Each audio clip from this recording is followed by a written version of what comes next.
যেই মা বাবা তার ছেলে মেয়েকে ছোটবেলায় আল্লাহর কোরআন শিখায় নাই, দিন শিখায় নাই, সে তার হক নষ্ট করছে। আল্লাহর কসম, এই হক কেন নষ্ট করলো? এই সন্তান হাসরের ময়দানে ওই বাবা মাকে জিজ্ঞেস করবে আল্লাহ পাকের সামনে। যদি জবাব দিতে না পারে বাবা মা, আর পারবেও না, কি জবাব দিবে? কি জবাব দিবে? পারবে না জবাব দিতে। অতএব সেই মা বাপ ওই সন্তানের হাতে হাসরের মাঠে চূড়ান্ত বেইজ্জতি হবে। হ্যাঁ হ্যাঁ, কি বেইজ্জতি হবে? কি বেইজ্জতিটা? কি বেইজ্জতি হলো ওই মা বাপকে পায়ের নিচে ফালাইয়া সন্তান নিজের পাও দিয়া বাপ মার ঘাড়ে কান্দে মুড়া দিয়া এরপরে জাহান্নামে যায়। এটা কোরআন শরীফ আছে। ওই সন্তান বলবে আজকে হাসরের ময়দানে আমি আমার বাবা মারে বেইজ্জতি কইরা তারপরে কবরে জাহান্নামে যাব। হ্যাঁ, কেমনে ছেড়ে দিলেন ছেলে? হ্যাঁ, পোলাগা এক ওয়াক্ত নামাজ পড়ে না, এবড়া মাতেও না, এবড়া বন খায়, বিড়ি খায়। হ্যাঁ, 16 বছরের 18 বছরের দামরা কোনোদিন ফজরের নামাজ পড়ে না, এমন হাইওয়ানের জন্য এবড়া বইয়া বইয়া বিদেশে টেহা মিলা, সুদে টাকা নেয়, কিস্তিতে টাকা নেয়। কিতা কি বুঝাইতে চান? হ্যাঁ, এমন নাফরমান সন্তান যে একটা সেজদা দেয় না মালিকের, এত বড় অসভ্য, এত বড় নির্লজ্জ, এত বড় বেহায়া, এত বড় নাফরমানের জন্য এক ইমানদার বাবার কোনো মহব্বত থাকতেই পারে না। বেটা আগে বুঝাপড়া করেন তার লগে, বেটা বিদেশ পরে, বেটা তোর চাকরি পরে, বেটা তুই আমার মালিকের সেজদা দিবি কিনা সেটা বল। তোর লগে আমার কিসের সম্পর্ক? হ্যাঁ, কোরআন শরীফের আয়াত শুনবেন। নূহ আলাইহিস সালাম যখন ওনার ছেলে, ওই বেঈমান ছেলেটার জন্য পানিতে ডুবে যাবার সময় দোয়া করছিল যে আল্লাহ আমার সন্তান, ও তো ডুবে যাচ্ছে। কোরআন শরীফে আছে, আল্লাহ পরিষ্কার বলছে, ইয়া নূহ ইন্নাহু লাইসা মিন আহলিক, হে নূহ সাবধান, আর বলবা না, এটা তোমার সন্তান নয়, এটা তোমার সন্তান নয়। ইন্নাহু আমালুন গায়রু সালিহ। আল্লাহ কোরআনে বলছে সূরা হুদের মধ্যে যে এটা বেআমল, আমালুন গায়রু সালিহ, এটা বেআমল সন্তান। আর বেআমল নাফরমান মুমিনের সন্তান হইতে পারে না। এজন্য তোমরা মনে রাখো ছেলেরা, এই যে কয়জন আছো বেনামাজি অপদার্থ, তুমি মনে রাখো তুমি মুসলমানের বাচ্চা না। আমি বললাম মনে রাখিস না ফরমান, তুমি কোনো মুসলমানের বাচ্চা না। বলে তো আমি কার সন্তান? তুমি লাওয়ারিস, তুমি বেওয়ারিস, তোমার কোনো বাবা নাই, তোমার কোনো মা নাই। হ্যাঁ, আল্লাহ কোরআনে বলছে ফালা তাসআলনি, কি বলছেন আল্লাহ? যে সাবধান, এমন নাফরমান সন্তানের জন্য আমি আল্লাহর কাছে কিছু চেয়েও না। হাত উঠাইবে না, হাত নামাও, নামাও হাত। তাফসীরের মধ্যে আছে নূহ আলাইহিস সালাম সাথে সাথে হাত নামায় ফেলছে এবং আল্লাহর কাছে দোয়া করছে, আল্লাহ আমি খেয়াল করি নাই, আপনি আমারে মাফ করে দেন। এজন্য প্রিয় সন্তান মনে রাখো, তুমি ইমানদারের সন্তান হবা সেদিন যেদিন তোমার কপালে সেজদা হবে। বেহায়া, বেনামাজি, আল্লাহর নাফরমান, 24 ঘন্টা নারী ছবি, অশ্লীল দৃশ্য, মদের আড্ডা, জুয়ার আড্ডা, উলঙ্গ ছবির আসক্ত। আরে নাফরমান, তুমি কোনো মুসলমানের ঘরে জন্ম নাও না, তোমার কোনো পরিচয় নাই, তোমার কোনো আত্মমর্যাদা নাই, আত্মসম্মান নাই। এই জন্য বললাম, আল্লাহ তাআলা বলছেন বান্দা আমার মাকসাদ তোমারে আমি মুত্তাকি বানাবো, আমি তোমারে জান্নাত দেব। জান্নাত বানানোই হয়েছে মুমিনদের জন্য। কার জন্য? আখিরাত তৈরি করা হয়েছে মুমিনের জন্য। আমাদের জন্য জান্নাত, ইমানদারের জন্য জান্নাত। অতএব লাআল্লাকুম তাত্তাকুন, আল্লাহ তাআলা বলেন ইমানদার, আমি আল্লাহ তোমাদেরকে রমজানে রোজার মাধ্যমে মুত্তাকি বানাবো। আর মুত্তাকি কেন বানাবো? মুত্তাকি হলেই জান্নাতি। উইদ্দাত লিল মুত্তাকিন, আল্লাহ বলে জান্নাত বানানোই হয়েছে মুত্তাকিদের জন্য। কার জন্য? ইন্নাল মুত্তাকিনা ফি যিলালিন ওয়া উয়ুন, আল্লাহ বলে নিশ্চয়ই আমার মুত্তাকি বান্দারা জান্নাতের ছায়াতেই থাকবে, জান্নাতের ঝর্ণা ধারাতেই থাকবে। ইন্নাল মুত্তাকিনা ফি জান্নাতিন ওয়া উয়ুন, আল্লাহ বলে নিশ্চয়ই আমার মুত্তাকি বান্দারা জান্নাতেই থাকবে, ঝর্ণা বেষ্টিত হয়েই থাকবে। চারটা ঝর্ণা আমার মুত্তাকি বান্দা যখন জান্নাতে থাকবে, চারটা ঝর্ণা, চারটা নহর, চারটা নদী 24 ঘন্টা তার পাশে যে অবস্থায় থাকুক না কেন, দাঁড়িয়ে বসে শুয়ে কিংবা হাঁটতে হাঁটতে 24 ঘন্টা তার পাশ দিয়ে থাকবে। চারটা নহর, চারটা ঝর্ণা, দুধের ঝর্ণা, মধুর ঝর্ণা, মদের ঝর্ণা, পানির ঝর্ণা।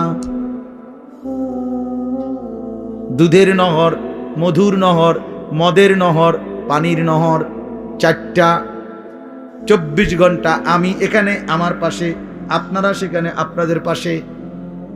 এটা তাফসিরে আছে। মানে একটা তো হইলো ওইখানে মনে করেন ট্যাপ লাগাই রাখছে চারটা, এই যে এটা দুধের ট্যাপ, ওইটা লাগাইলে মধু, ওইটা মদ, ওইটা পানি, যারে লাগবো হেনতে নিলে পাইবেন, কোনো সময় বন্ধ হবে না।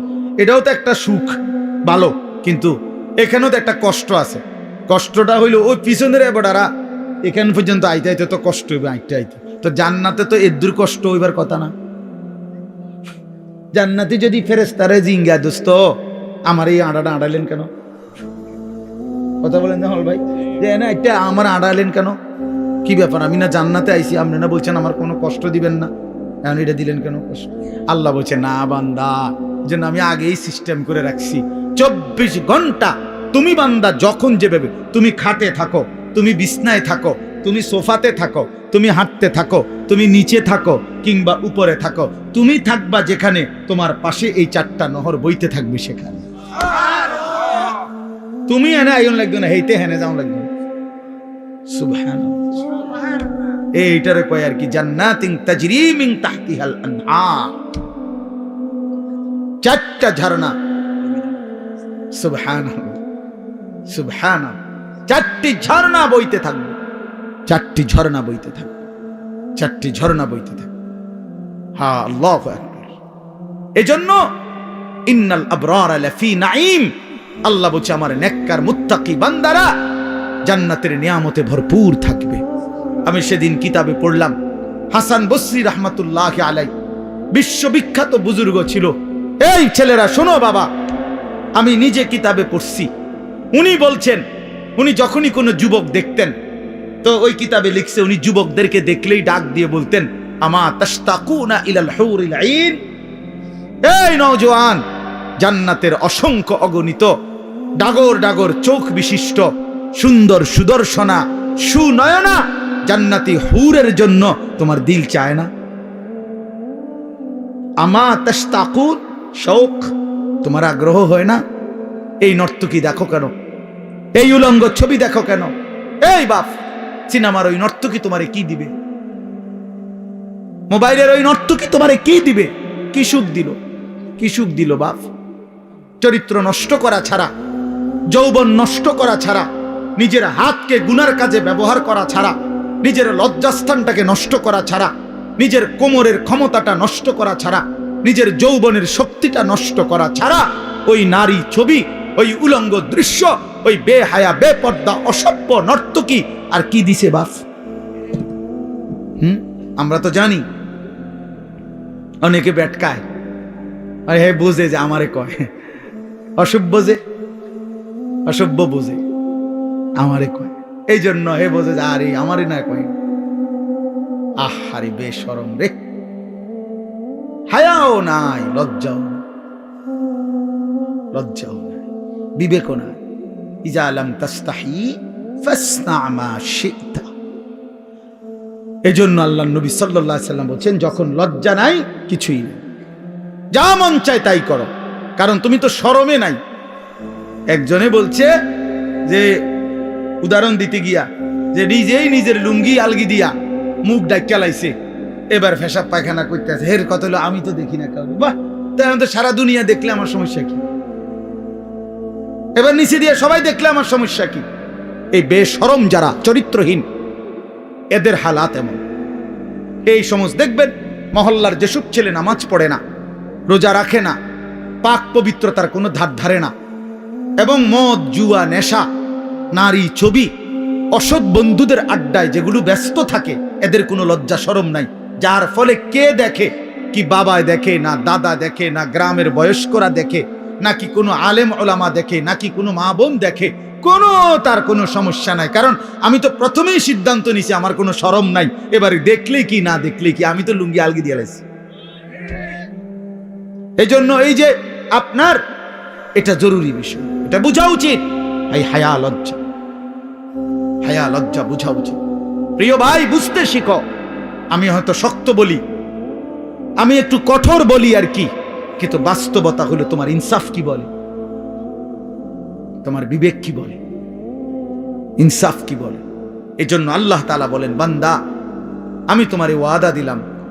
দেখেন আল্লাহ তাআলা বলতে চায় এটা, বান্দা আমি যে কোনো মূল্যে তোমারে জান্নাত দিতে চাই। তুমি না আমার মোমেন বান্দা, ঠিক আছে 11টা মাস, ঠিক আছে গুনায় গুনায় তুমি বরবাদ হয়ে গেছো, 11 মাস আমারে ডাকতে সময় পাও নাই, ঠিক আছে। এখন যদি ভুল বুঝতে পারো তো বান্দা ঠিক আছে, 11 মাস থেকে কমাইয়া আইনা আমি 1 মাস তোমার কাছে সুযোগ চাই, যাও 1টা মাস আমারে সুযোগ দাও, 1টা মাস গুনাহ ছেড়ে দাও, 1টা মাস আমার হুকুমগুলো পালন করো, আমি 1 মাসেই লাআল্লাকুম তাত্তাকুন মুত্তাকি বানিয়ে দেব, জান্নাতি বানিয়ে দেব।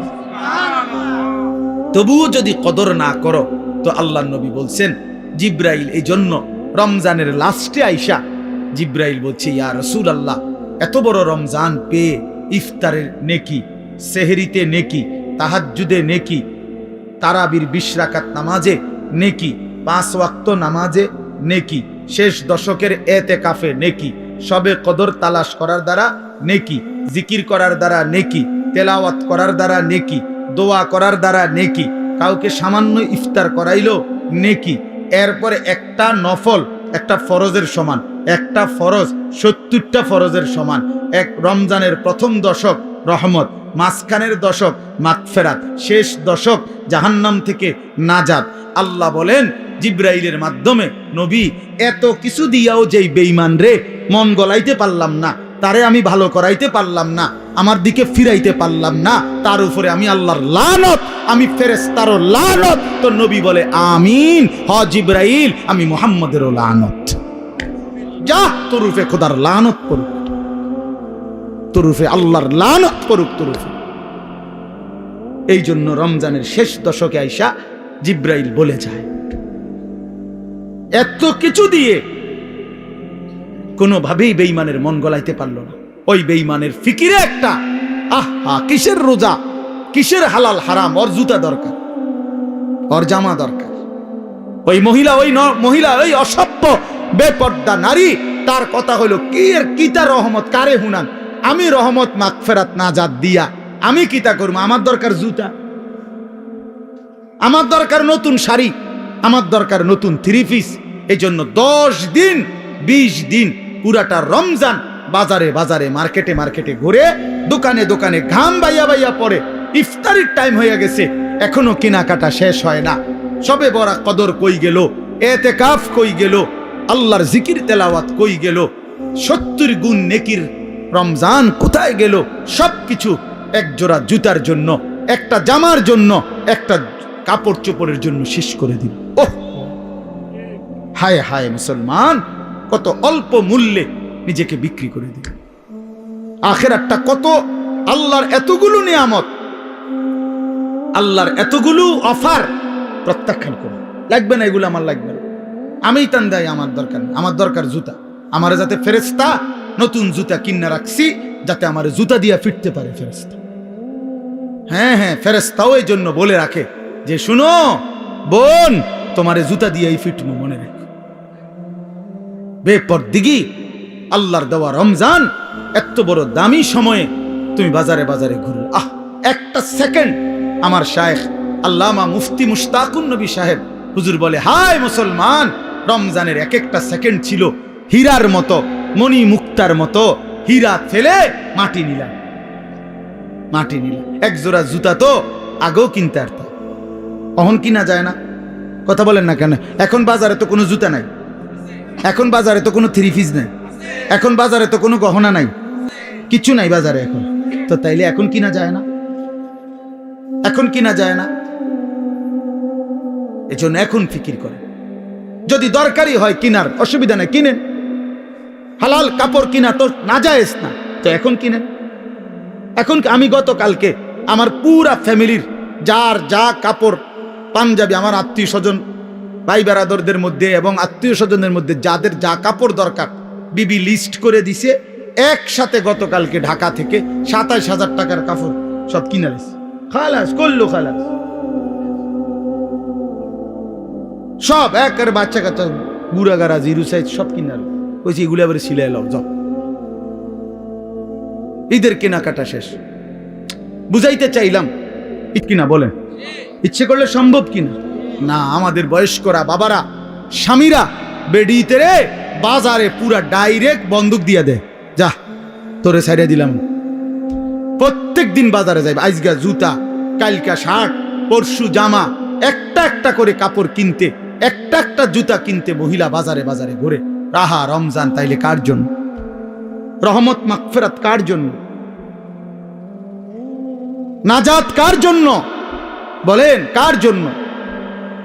কার জন্য বলেন? আফসোসের বিষয়, আমরা যদি কদর না করি তো মুমিন, আমরা যদি কদর না করি কার জন্য বলেন? ইনসাফ করে বলেন, ইনসাফ করে বলেন। মাহে রমজান তাহলে কার জন্য? আমাদের জন্য না? কথা বলেন না কেন? আমাদের জন্য কিনা বলেন? অতএব দয়া করে বুঝতে শিখেন। আল্লাহ তাআলা বলছেন, ইয়া আইয়ুহাল্লাযীনা আমানু কুতিবা আলাইকুমুস সিয়াম কামা কুতিবা আলাল্লাযীনা মিন ক্বাবলিকুম লাআল্লাকুম তাত্তাকুন। আল্লাহ তাআলা বলেন, হে ঈমানদারগণ, তোমাদের উপরে রোজা ফরজ করা হলো যেমনটা তোমাদের পূর্ববর্তীদের উপরে ফরজ করা হয়েছিল। কেন? লাআল্লাকুম তাত্তাকুন, আমি তোমাদেরকে মুত্তাকি বানাইতে চাই, মানে জান্নাতি বানাইতে চাই। তাহলে রমজানকে কদর করলে কি মিলবে? জান্নাত মিলবে। বলেন না কি মিলবে? আবার বলেন কি মিলবে? জান্নাত। এজন্য নওজোয়ান, কিশোর, তরুণ, বয়স্ক, বাবা সবাই মিলে সিদ্ধান্ত নেন, ইনশাআল্লাহ এবারের রমজান হোক পরিবর্তনের রমজান। বলেন ইনশাআল্লাহ, বলেন ইনশাআল্লাহ। আপনাদের কাছে অনুরোধ আমার বাবা, আমিও আপনারাও সবাই মিলে যার যেই গুনার অভ্যাস মাহে রমজানে ছেড়ে দেন। সিদ্ধান্ত নেন, এখন থেকে প্রস্তুতি নেন, এখন থেকে আল্লাহর ইবাদতে লেগে যাবেন।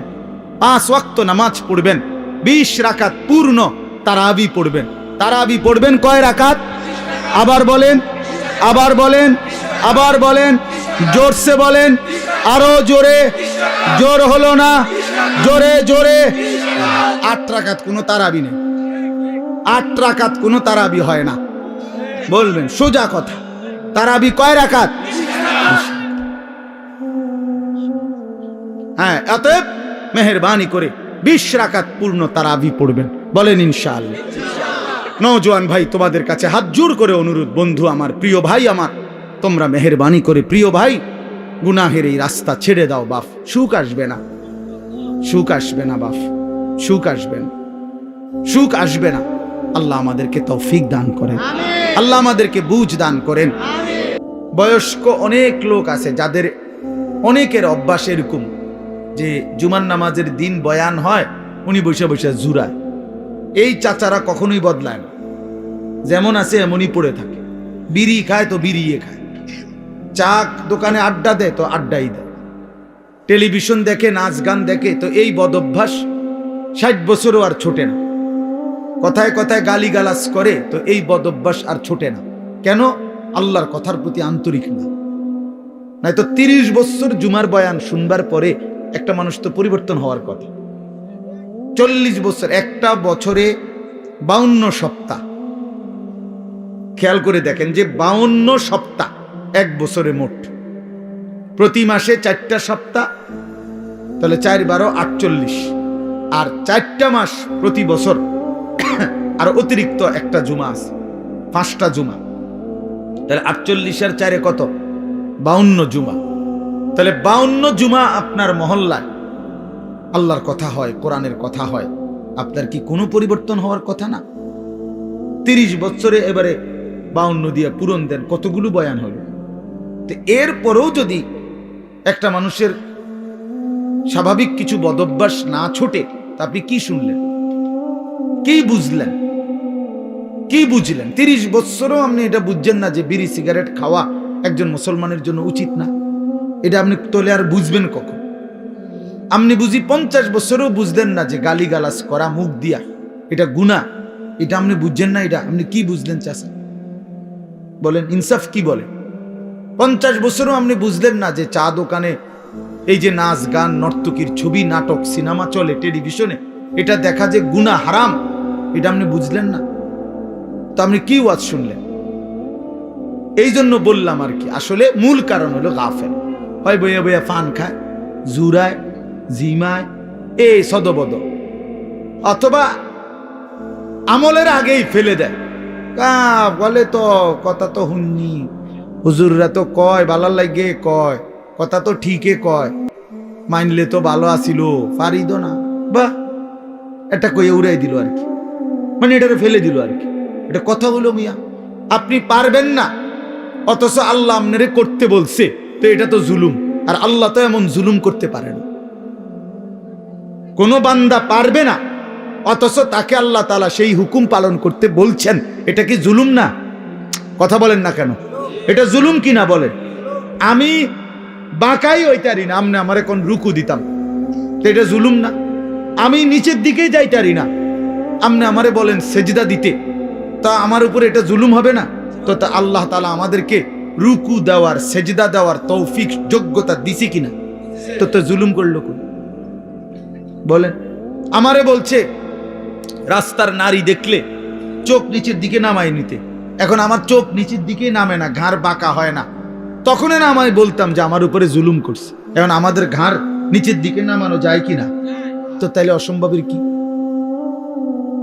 আমারে সুদ হারাম করছে, তো আমার জন্য কি ব্যবসা বা উপার্জনের বৈধ কোনো পন্থা রাখে নাই? কথা বলেন তো। তাহলে সমস্যা কোথায়? কোনখানে আটকাই গেলেন? আপনি পারেন না যে কইলেন কিতা পারেন না? আপনি কি বিড়িখানা সেপ্টারেন না? আপনি ডাক্তার বললে ডায়াবেটিস রুগী, 30 বছরের অভ্যাস, যেই বেটার চিনি ছাড়া চা খায় না, সেই বেটা চিনি ছাড়া চা খায় না, তো তো এটা ছাড়লেন কেমনি?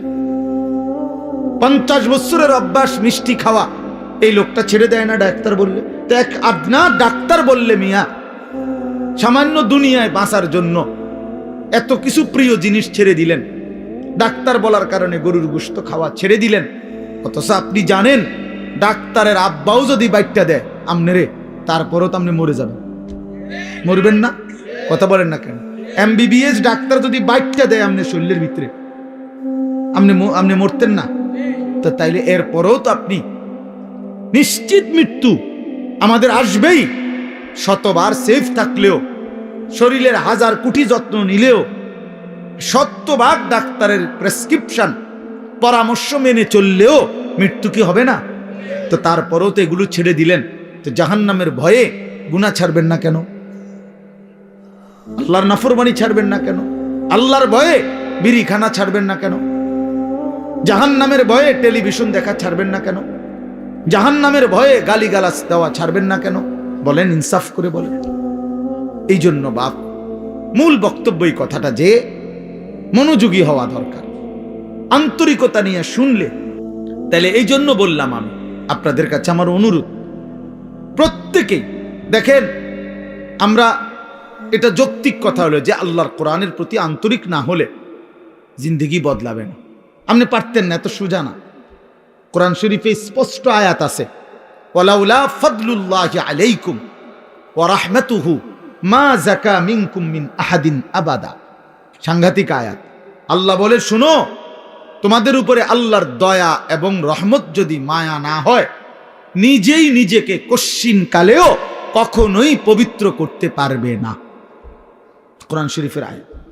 আপনি নিজে নিজে করবেন, আমি ভালোই যাবো, জি না, এত রং না, ভালো হয়ে যাও। নষ্ট হয়ে যাওয়া সহজ, ভালো হয়ে যাওয়া কঠিন। কথা বোঝেন নাই কথা? স্রোতের সাথে ভেসে যাওয়া এটা সহজ, কিন্তু স্রোতের প্রতিকূলে উল্টা দিকে দাঁড়ায় থাকা কঠিন। কঠিন।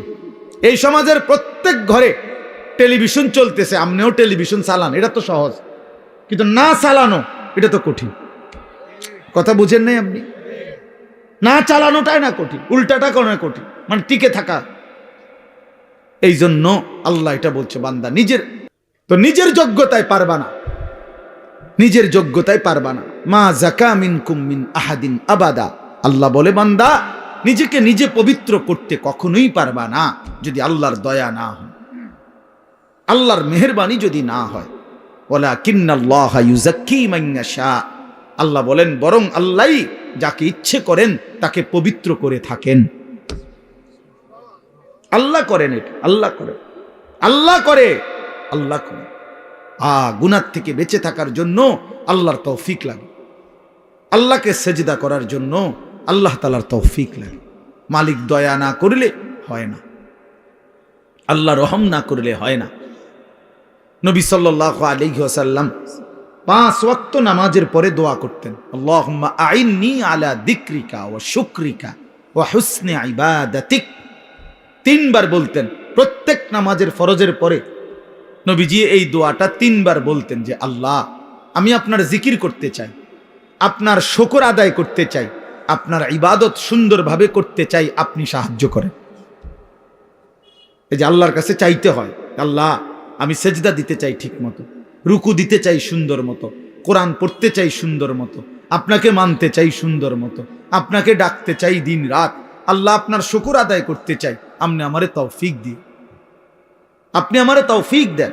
আল্লাহ যোগ্যতা না দিলে বাপ পারবেন না, পারবেন। আমি একবার পাও ভাঙছিল 2021 সালে, 6 মাস আমি মাটিতে সেজদা দিতে পারি নাই, বসে বসা ইশারা রুকু সেজদা করতে হয়েছে। তো এই যে আল্লাহ তাআলা তৌফিক ছিনাই নিল, তা আমার কোনো ক্ষমতা ছিল সেজদা দেওয়ার? কথা বলেন না। এই জন্য দয়া করে কিশোর নওজোয়ান ভাই তোমরাও এটা বুঝো ভাই, নিজেরে নিজে নষ্ট করে দেওয়া, বরবাদ করে দেওয়া এটা সহজ, এটা সহজ। এই সমাজের সবাই মোবাইলে উলঙ্গ ছবি দেখে, তুমিও দেখো, সহজ বিষয়। কিন্তু নজর হেফাজত করা, চোখের হেফাজত করা এটা কঠিন। কিন্তু কষ্ট করে কেউ যদি হিম্মত করে তো আল্লাহ তার জন্য সহজ করে দেয়। ওমান ইয়াত্তাকিল্লাহা ইয়াজআল লাহু মাখরাজা, আল্লাহ বলছে যে আমাকে ভয় করে গুনাহ ছেড়ে দেয়, আমি তার জন্য সর্বাবস্থায় আমি আল্লাহ তার জন্য রাস্তা করে দিই, আমি তার জন্য সহজ করে দেই।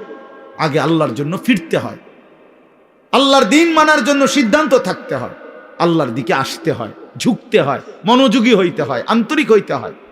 আপনি যদি বলেন যে কোরআন আমার জন্য, ইসলাম আমার জন্য, আমি আমার রাসূলকে নারাজ করব না, আমি আমার আল্লাহকে নারাজ করব না, আমি দ্বীন মানবই মানব, খোদার কসম, এমন একটা মজবুত সিদ্ধান্ত নিয়ে বান্দা 1 বিগত যদি আগায় তো আল্লাহ তাআলা রহমত নিয়ে বান্দার দিকে 1 হাত আগায় আসবে। শর্ত হইল আপনি তো 1 বিগত আইতে, আপনি দিল্ল আমি হইতে হইতে কারণ যদি একবার ব্যস্তি হয়ে যাইতাম, কিতা ব্যস্তি হইতাম, হ্যাঁ বিড়ি খাইতে খাইতে কয় আরে ভালো মানুষ তো সমাজে উঠতে গেছে, ও নাই, ও নাই, হ্যাঁ বেটা ভালো মানুষ।